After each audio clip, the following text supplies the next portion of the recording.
would spend some time of your morning with us today. I'm honored to know you. I think you are the most inspiring person I have ever met. Your wonderful personal journey, not just your public figure journey and what you have done for women and what you have done in the space of technology in Kosovo, but your personal journey as a refugee. I mean, thinking about how you make that move, and I know it's not one move, it's probably a huge journey that you could spend much longer than we have today talking about, but from a refugee in a devastated nation to this wonderful ambassador that I'm talking with today. And I'm just so inspired and excited to speak with you. So again, welcome to the show. Thank you for joining us. Thank you so much, Radia. It's my honor to be today here with you, as always. And I have to say that you are inspiring person to me also. Wow, inspiring thank you. Person who, through you can see the future. You don't talk about today. You talk about tomorrow. You talk about planting the seed of tomorrow today. And that's why I am honored to be here today with Thank you. and to share our thoughts. Well, thank you for that. So, Ambassador, I have the most interesting topic, and I just want to chat with you about this. I'm releasing a paper, as you know, on the coevolution of human and machine, on what I'm calling the origin story. I'm a Batman fan, so I'm all about origin stories. And how did we get here? When did we start co-evolving with machines? And in my paper, I trace this journey from factories coming online. So I like words as well. So I start out with the definition of online. And when did that word show up? When did we start calling things online? And initially, I thought it was the internet, right? But research taught me that, Google taught me, that factories came online first, right? We were saying the word online to say a factory is ready for operation. And then we transitioned when computers started getting networked to talking about several machines that can talk to each other. And to me, that felt like the journey of machines coming online, which I have coined X machine. And then we transitioned to this moment when the internet becomes public and we humans are now online and we are networked somehow in this, what I call a global hive, connected to one another. I mean, as soon as we wake up in the morning, I know I reach over and I plug in immediately. It's like time to get myself online. Yes. I'm probably, the only time I'm probably not online is when I'm asleep. And for me, this is what I've coined the xHuman.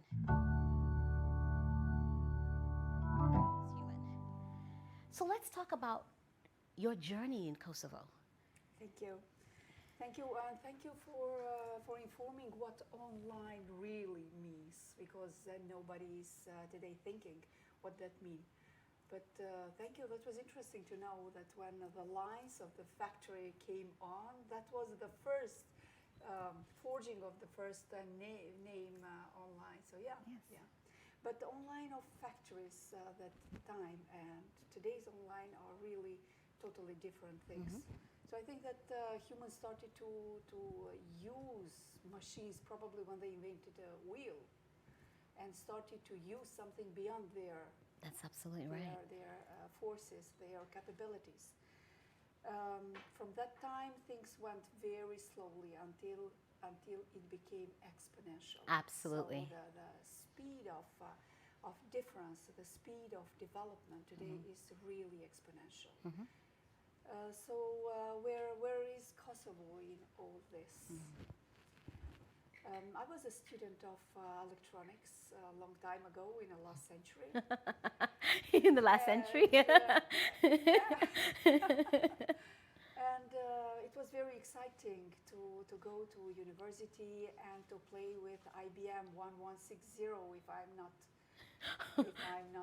She knows the number. and make the programs with these punched cards. Right. And the complete memory of that big computer was 16K, and 16K meant very big memory. Right. Then I, through my university time, I know when Spectrum and Commodore came, and it was revolutionary to plug it to the cassette. Oh, that's phone, right. And to the television, and hearing that beep beep beep beep, beep, beep, playing some very simple games. After that, I started to work in a big company of 2,500 people, where accounting was done in machines, in automatic machines, where the accountants took the card, put it in a machine, and write it. And when I went there as a young student, full of energy, I said, "Hey, come on! The PCs are invented, Right. so It's time for a PC. it's time to have PC." And I didn't need a long time to convince our directors and to bring two Olivetti M24. Wow. And I remember the first time when I saved a program in a diskette, 525 inches, Oh my gosh.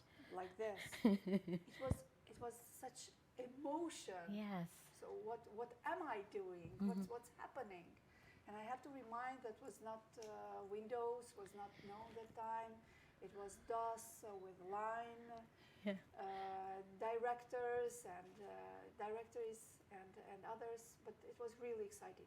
But immediately after that, myself and one of my colleagues, engineers, young engineers, we said, you know what, we will write the programs for salaries, for accounting in that computers, in these two computers.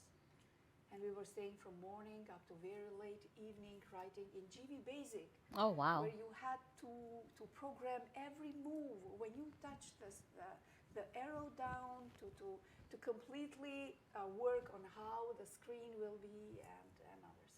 And I'm very proud to say that after that, with those programs, until the privatization, these programs were working in Printex Prizren, in the textile factory that I was That's amazing. working. After that, I moved to another, I was married, and I moved to another place, to Jakova, again with a lot of energy.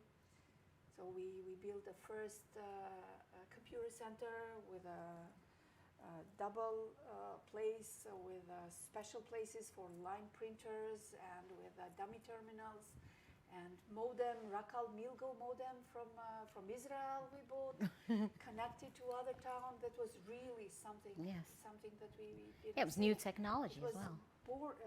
The birth of Yes. a new technology. Absolutely. The birth of IT in Kosovo, Yes. but still very, very far away. So what was next in Kosovo? So through my journey, I think that I'm talking also about Kosovo. That happened also in other places where That's right. PCs were introduced, Yes. where young, ambitious engineers started to write programs and to integrate the data, the information Yes. in our everyday life, Right. and to start to make inevitable connection of machines and people. Right.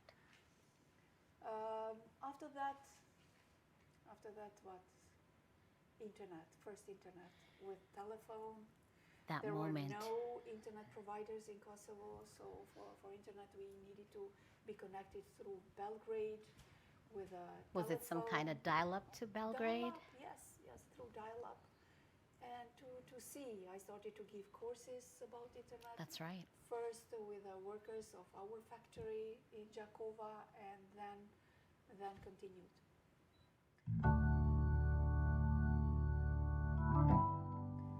That time, the war started in Kosovo, and computers and software and programming was not very high in a Priorities. list of priorities Absolutely. for us. It was a time of surviving, Yes. of being alive, of having what to eat. Yes. Many people were fired out of jobs. The schools in secondary school and Wow. university were closed for Albanian language. So it was really apartheid time, very, very difficult time for us.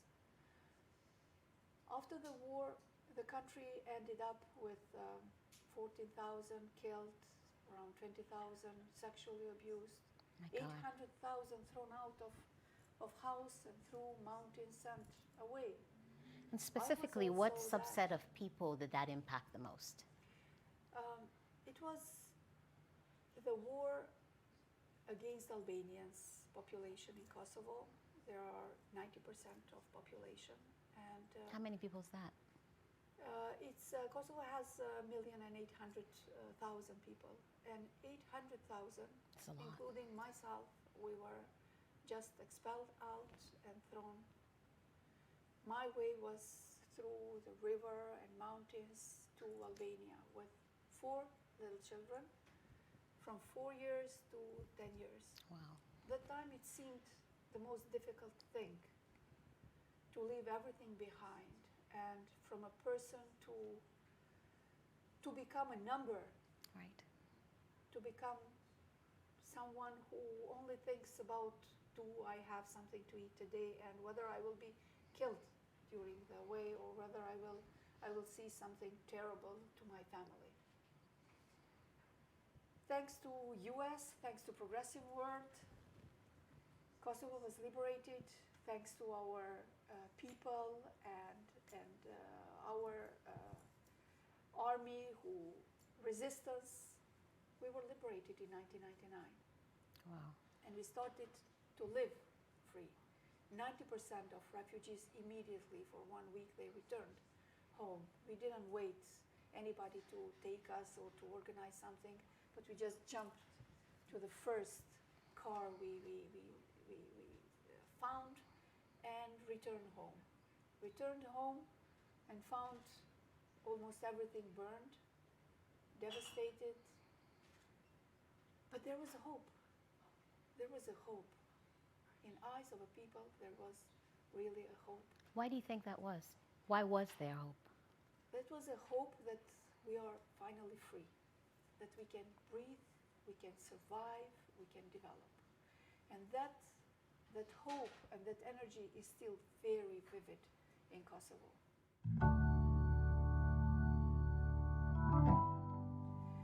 So I think that when we are talking about internet, about Kosovo online, about things, I think that we have to mention some developments immediately after the war. The whole world stepped up to help.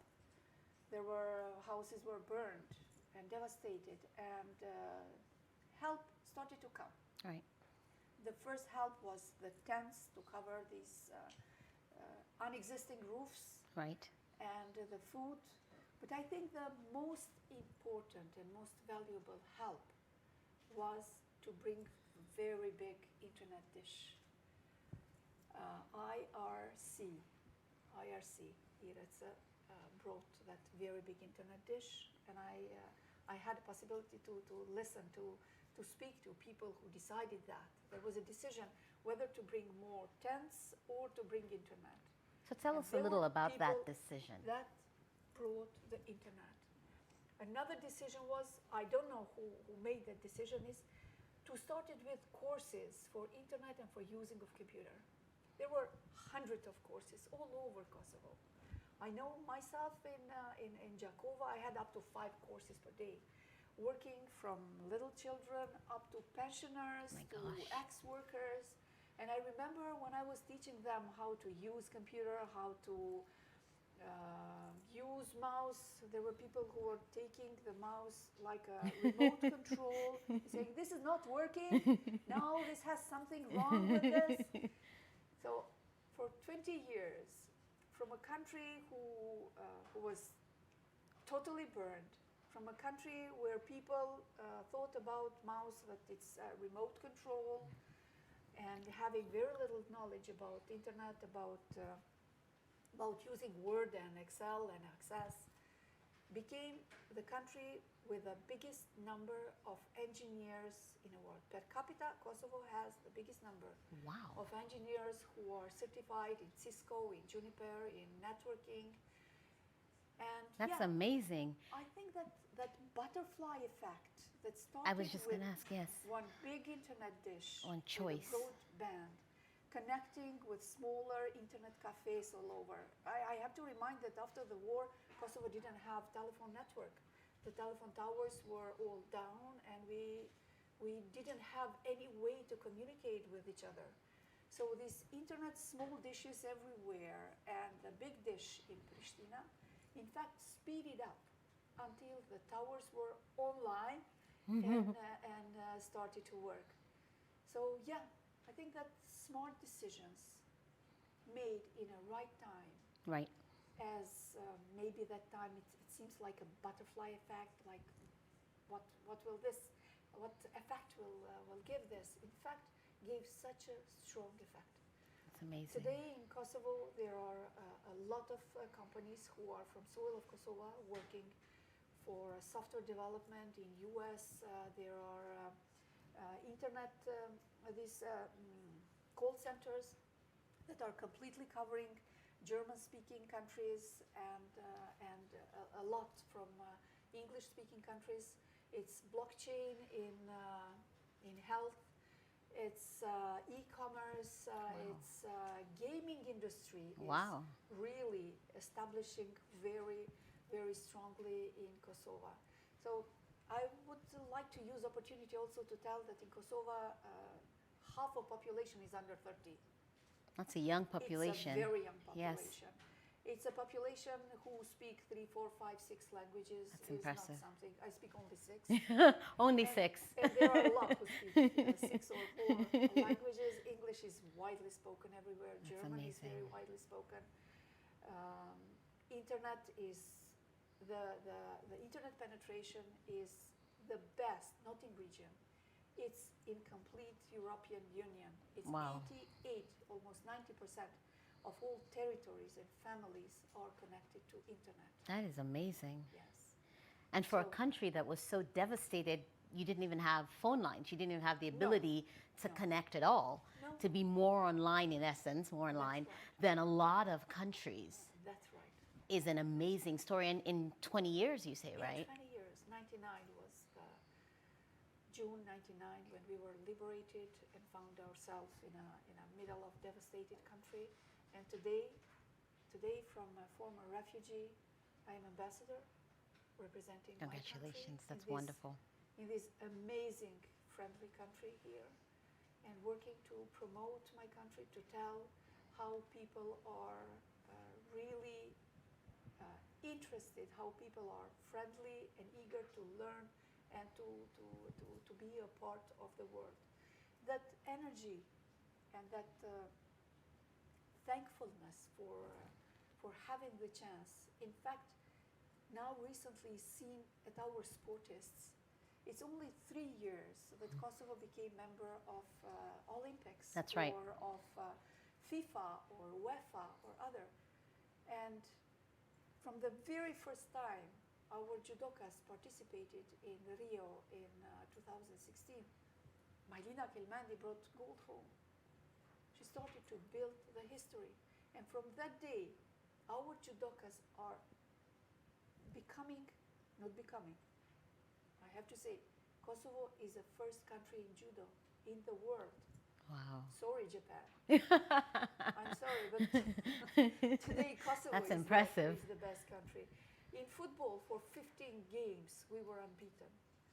And Wow. we played with the best football team in championship, in European championship.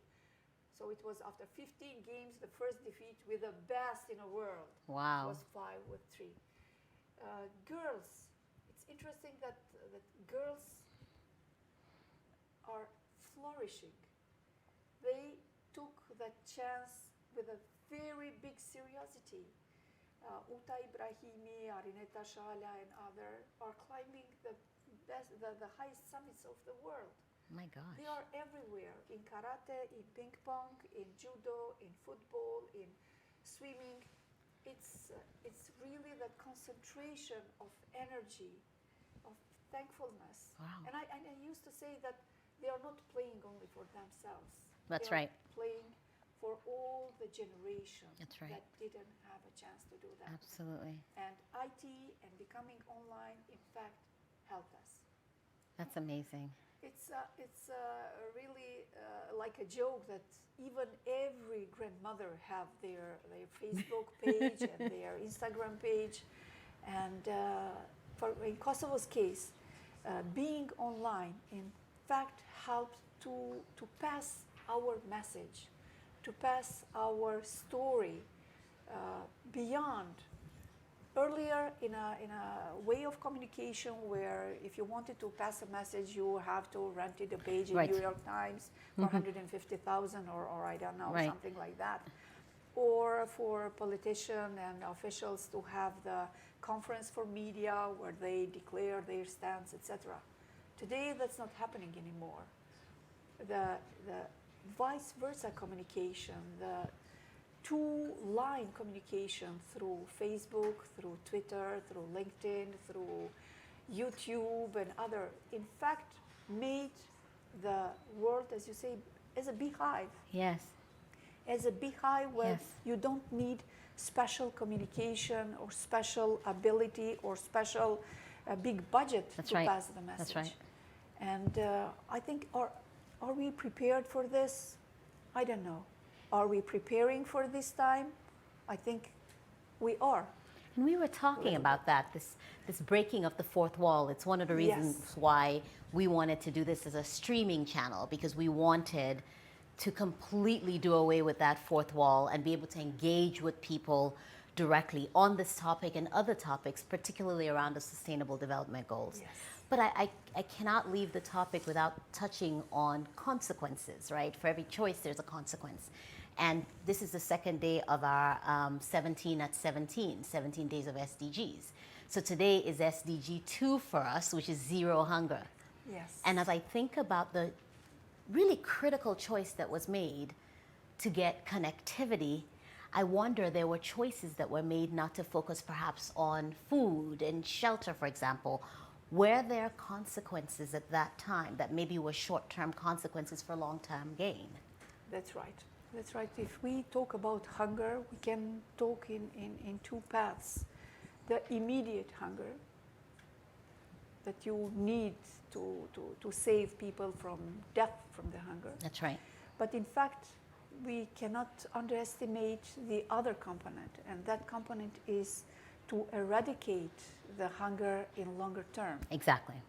So if the first component is fulfilled, that people are alive, Right. then you need parallel to work also with to think about process. How can you make sustainable those people?